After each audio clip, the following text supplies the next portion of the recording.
Okay, so we've gone through some stuff on the solo model. We're going to do a lot of the intuition in class on Zoom, but in this video I'm going to round things off and also maybe give a bit of intuition too. So yeah, where to start? Let me just give you this. So we've got households and firms, and the labour force is going from the households to the firms, and in the firms there's capital sitting around. It could be hammers or machines or whatever, and these labourers and the capital together produce more hammers, more of the final good, some of which goes to consumption and some of which is kept back. And all the while we've got a flow of goods coming in here to boost the capital stock, we've also got capital stock depreciating. And in here we've got a production function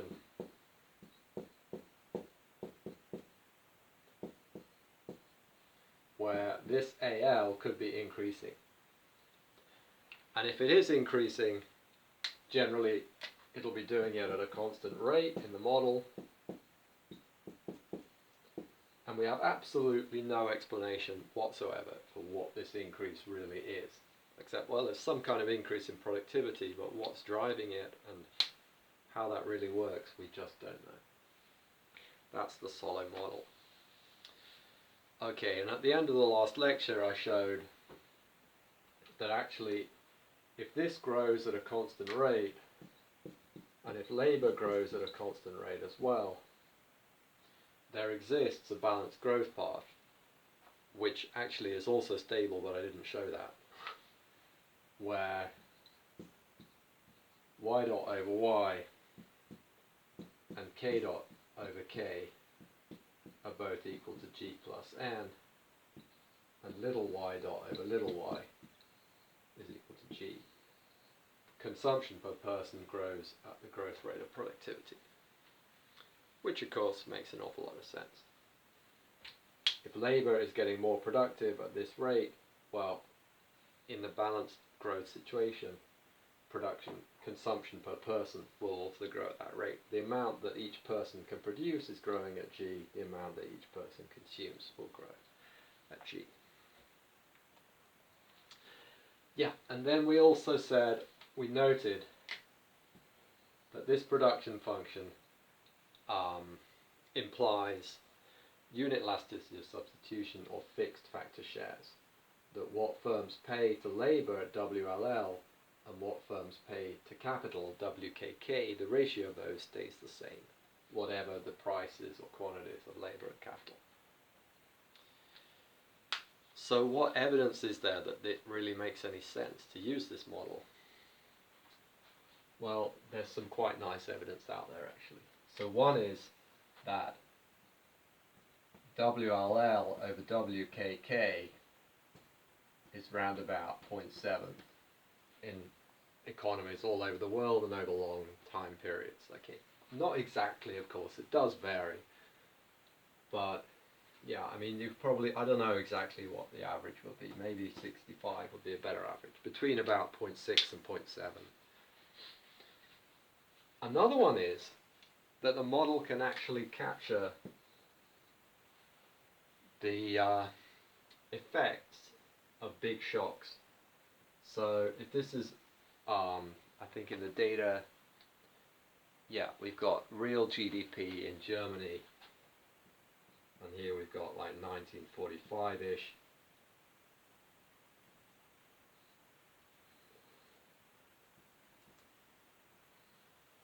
And this is obviously time, and this is real GDP. We've got exponential growth going on, and then we have this massive shock with the massive destruction of capital in Germany around about 1944-45. and we recover to the trend. And this fits perfectly. You can fit this nicely to a simulation where you set alpha equals 0.3, delta 0.1, what else have I got? S 0.2, and this shock to capital is equivalent to 29 out of 30 pieces of capital are destroyed. Okay, so that's kind of nice.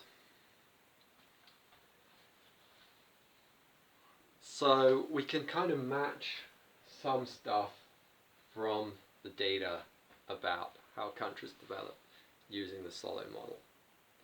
But does it really help us to understand the growth process?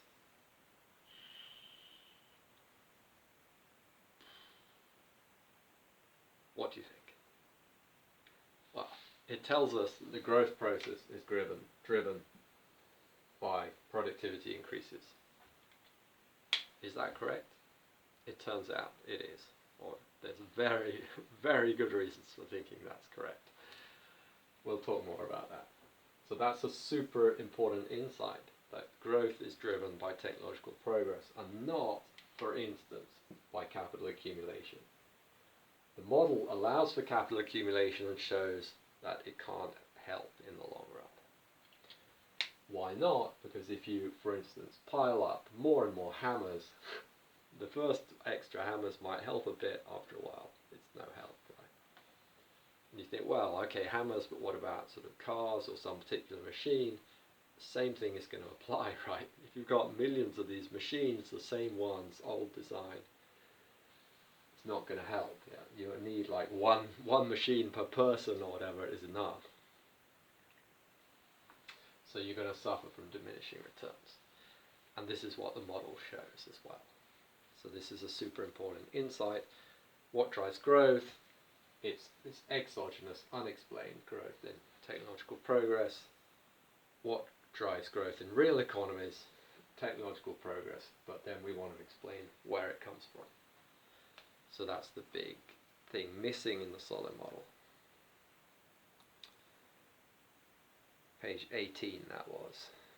Page 19, 20. What do we do in the Ramsey model? In the Ramsey model, we don't deal with explaining where this little g comes from. We deal with something else, because another thing we did in Solo was just say, oh, there's an exogenously given savings rate, which isn't very satisfactory. Clearly, people save under different circumstances, yeah, different amounts. So if you're in a crisis, you might not save much. You might, because you're just trying to survive, get enough to consume to survive. You might not have money left over to save. Later, when things are better, you might start saving again, for instance. So in Ramsey, we make this S endogenous. We explain savings. So, for instance, we could have a version of the Ramsey model could be set up like this. Maximize over the households the utility of all the households, where the utility of a given household is the sum over time. So I've gone back to discrete time. The sum over time of the instantaneous utility of that household, which is a function of consumption at that time, times the discount factor, beta to the power of t. Beta is less than 1, so when t gets big, this gets small.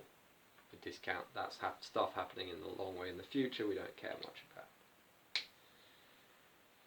And what's this function? It could be, a classic one would be c to the 1 minus sigma minus 1. Oh, sorry, it should be, yeah, over 1 minus sigma. And then, depending on sigma, that is going to affect how keen you are to smooth your consumption. Yeah. So sigma is 0, we just have c. U is c minus 1. In fact, the minus 1 makes no difference in that case. It's just u is c. We've got linear utility. We don't care about consumption smoothing. If sigma's bigger than 0, we want to smooth consumption. Which means, so if you've got loads of consumption one period and less in another, then you will tend to save in the first period and dis-save in the second. You have to smooth your consumption path. And this is what we call a workhorse model for macroeconomics. We can use this for loads of stuff, like how will households react to different taxes, how would households react if you provide free daycare. This is paper, there's a guy I know in Stockholm doing super interesting work on that, for instance. What changes do you have in labour supply? Given free daycare or highly subsidised daycare, is this good for the economy? Is it good for people's utility? You can do so much with this model, okay. But it's not really relevant to the stuff we're doing in this course. So we're going to kind of park Ramsey there and leave it alone. Slide 22. I'm going to pause and rub out some stuff here. Okay, slide 22.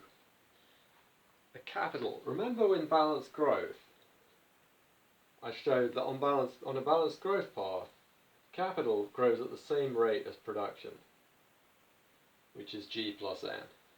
And if you also assume no population growth, which we're going to do in this course throughout pretty much, I think I talked about that earlier, that population growth is kind of important, but in the very long run, it's going to level off. Let's look at the other stuff. Then capital grows at the same rate as production, which is just G. So do we really need to include capital in the analysis? If we're mainly interested in the very long run, and if, as I talked very briefly about, but I'm not really going to analyse, the economy moves towards the steady state anyway in the long run, then do we really need to include capital? Or can we think of workers plus capital? Okay, without explicitly looking at capital. Well, we can, and this is what we do in a big part of the course. Most of the course we ignore capital.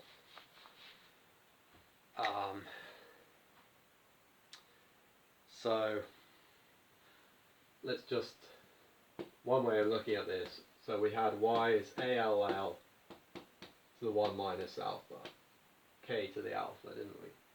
But if you divide, you could write this as ALL over ALL to the alpha times k to the alpha, right?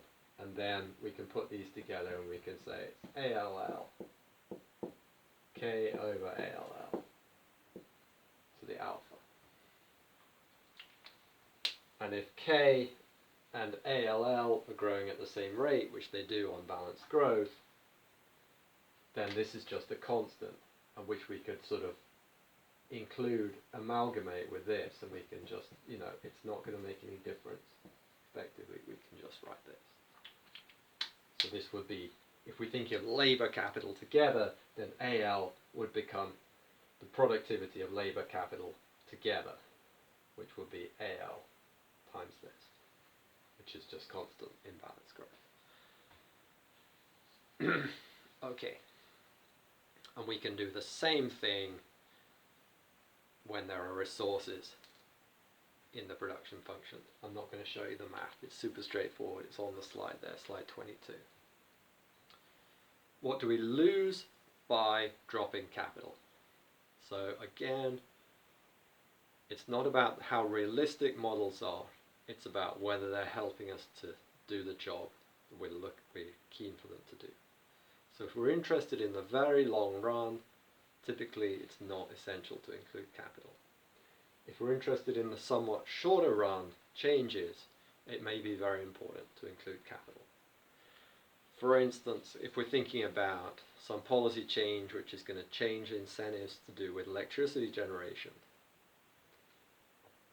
and what are the effects of this policy going to be over 10, 20 years? Well, if you've got huge, say, nuclear power stations with a massive upfront investment, you're not going to be suddenly closing those down because of some slight change in policy incentives, right? Because you've got this huge capital investment which you're then paying off over time, and then hopefully low marginal running costs or unit costs. Okay, so in the short run, analyses can be super important to include capital. If you're interested in the very long run, typically not so important.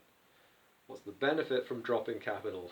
Well, of course, the model gets simpler, easier to deal